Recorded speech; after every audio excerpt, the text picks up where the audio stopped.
Doctor पायल, नाडीशास्त्राचा मानसिक आरोग्याशी नेमका संबंध काय आहे? नाडीशास्त्राचा नेमका मानसिक आरोग्याशी असणारा संबंध काय?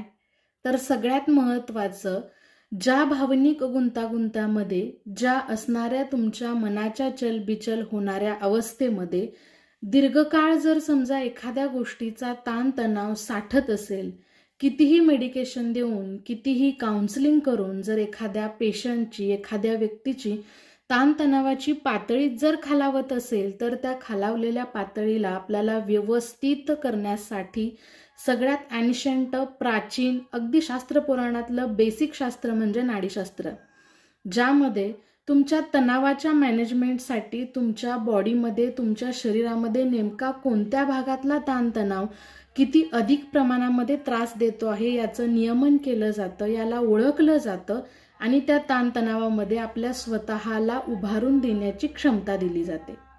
आजकाल जर आपण पाहिलं तर वेगवेगळ्या पद्धतीच्या मानसिक व्याधीच असाव्यात याची आवश्यकता नाही. दैनंदिन आयुष्याची बदलती जी जीवनशैली आहे, आयुष्याकडून वाढणाऱ्या अपेक्षा ज्या आहेत, ज्याच्याकडून आपण वेगवेगळ्या पद्धतीच्या मानसिक असणाऱ्या प्रॉब्लेम्सला फेस करत असतो.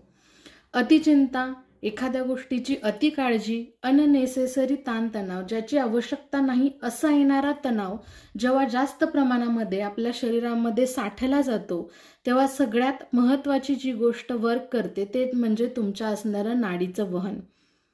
तुमची प्रत्येक भावना, मग सुख, दुःख, आनंद, वैराग्य, अशा वेगवेगळ्या भावना, वेगवेगळ्या फिलिंग्स, मला आत्ता सध्या काय वाटतंय आणि मला या गोष्टींमधून पुढं कसं जायचंय, मी कुठंतरी अडकल्यासारखे वाटत आहे, मला आयुष्यामध्ये पुढचा मार्ग दिसत नाही, कुठंतरी एका पद्धतीनं एवढे बांध आयुष्यामध्ये घातले गेलेले आहेत की मला पुढं जायचा रस्ता सापडत नाही, अशा स्टक झालेल्या भावभावनांना सगळ्यात इफेक्टिव्ह कोणतं शास्त्र काम करत असेल तर ते म्हणजे नाडीशास्त्र.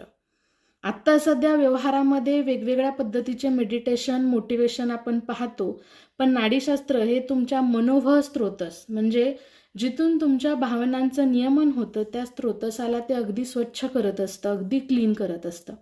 उदाहरणार्थ, एखादा दिवस संपूर्ण पद्धतीनं आपल्याला उदासामध्ये जात असतो, उदासीनता वाटत असते, असंख्य लोक हसत असतात पण आपल्या चेहऱ्यावरचं हसू मात्र अंतर्मनातून नसतं.